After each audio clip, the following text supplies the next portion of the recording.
সব দোষ আমার আমার আমার ঠিক আছে, সব আমার দোষ। আমি সবসময় একটা জিনিস লেগে চুপ থাকতাম, কোনো কথা বলতাম না। এটা হচ্ছে প্রথমে যে আমার লাইফে একটা দুর্ঘটনা করছে, এটা কাল লেগে করছে দুর্ঘটনাটা। আজ পর্যন্ত আপনারা সবাই আমার দোষ দিয়ে গেছেন।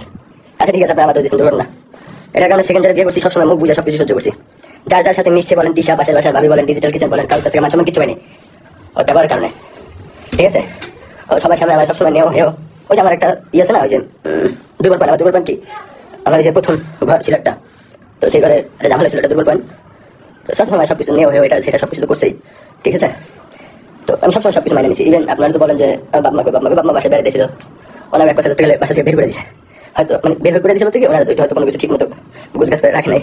সবসময় ওনাদের সাথে ছাড়ি দিয়ে কথা উল্টা কথা কিছু হলে আমার বলে নেশাখোর হ্যান ঠ্যান আগুন বাগুন সব কিছু সহ্য করি, সবসময় সহ্য করি। কেন আজকে যদি এই সংসারেরও কিছু হয়, আমার এই সংসারটা যদি আজকে ভাঙে, তাহলে আপনারা ভাবেন যে আমার এই সমস্যা, বাংলার দোষ, আমার দোষে একটা সংসার ভাঙে। কিছু হলে সবসময় গায়ে হাত তোলে। আচ্ছা তাদের পুরুষে ভাই কত সহ্য করতে পারি যদি আমার গায়ে হাত তুলে? আমি জানি আমি কত সহ্য করতে পারি। আমি কখনো 1 মিনিটের জন্য বাসা থেকে বাইরে না।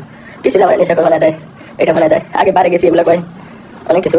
আজকে আমি আসলে এটা মাগে গেছি আর কিছু না, কিন্তু আমার লোক হ্যাঁ এমন করে কেন জানি না। আমি এত সহ্য করি, এতই করি, তারপরে সবসময় আমার লোকই খারাপ হয়। এই যে আমার একটা বাচ্চা হইলো, কিছু হলেই ঘর থেকে বেড়ে যায়, কিছু হলেই ঘর থেকে বেড়ে যায়, কিছু হলেই ঘর থেকে বেড়ে যায়। আমি প্রত্যেকবার ওর দোষ, তারপরে আমি পা ধরে রাখি। কেন রাখি? আজকে যদি কিছু হয় সব দোষ আমার হইব, আমার লাগে আমার ঠিক না, সবাই আমার দোষ ছিল, এটাই স্বাভাবিক। আমি ঠিক কেন আবার বিয়ে করছি, আর মুখের ভাষা কেমন হইতে পারে সেটা তো আপনারা জানেনি, কারণ এর আগে আপনারা লাইভে তো দেখছিলেন মুখের ভাষা কেমন।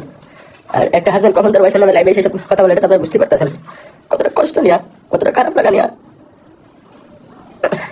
আপনার সাথে কথাগুলো বলতেছে। সবসময় আমার সাথে আমার এটা মানে ঠাকুরের মতো ব্যবহার করে। আমার এখন একটা কাজ করতে দেয় না, কিছু হলে ঝগড়া করে, উল্টাপাল্টা কথা মন মানুষ কিচ্ছু না। অনেক কিছু ধরেন তাকে তিলে একটা ঝাড়ি দিলাম, এই জিনিসটা আমরা করছো কেন, ঘর থেকে বেড়ে যায়, পাও ধরে ঘরে ঢোকান লাগে, এটা করে পাও ধরে ঘরে ঢোকান লাগে। আমি আর পারতেছি না, আমার এই ঢোকা আমার গায়ে দেন, কখন একটা ঝাড়ি দিতে পারি না, কিচ্ছু করতে পারি না। আমার গায়ে দেন কি করছে, আমি আমি আমি এত কষ্ট করে এই সংসারটা সাজাইছি, আমার সুন্দর একটা ফিউচার ছিল, আমি নষ্ট করে। দোষ আমারই, কারো দোষ না। আমি খারাপ, আমি খারাপ, তাই আমার লাগে তো খারাপ হয়। প্রথম জন আমার লাগে খারাপ করে গেল, পরে যারে পাইলাম আরো খারাপ।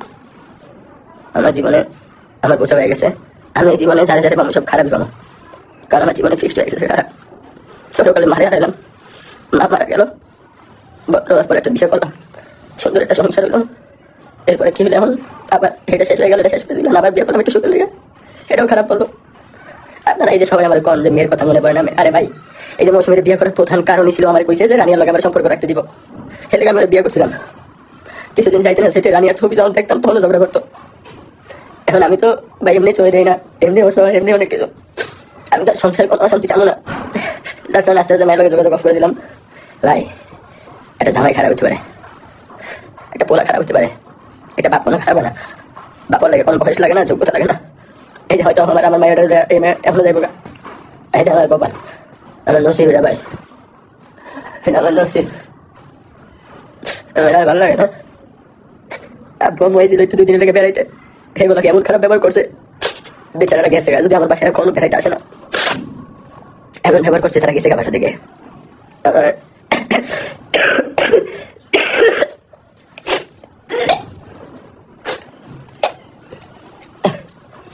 ওরা দুজন বেড়াইতে এলো, আমি কি সুন্দর নিচে গিয়া ওনার উপরে নিয়ে এলাম।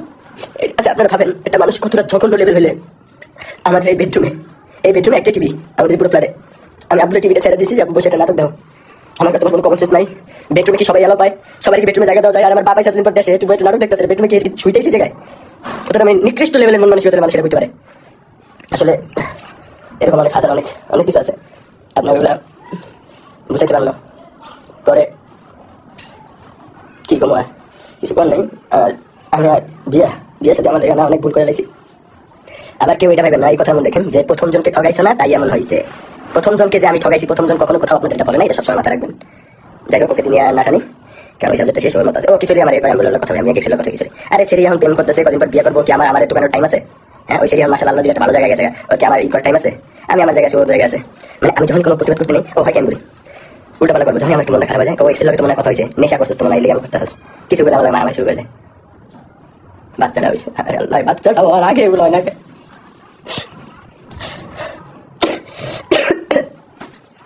এই সকাল থেকে আমার মনে হয় না অনলাইনে আসবো কখনো।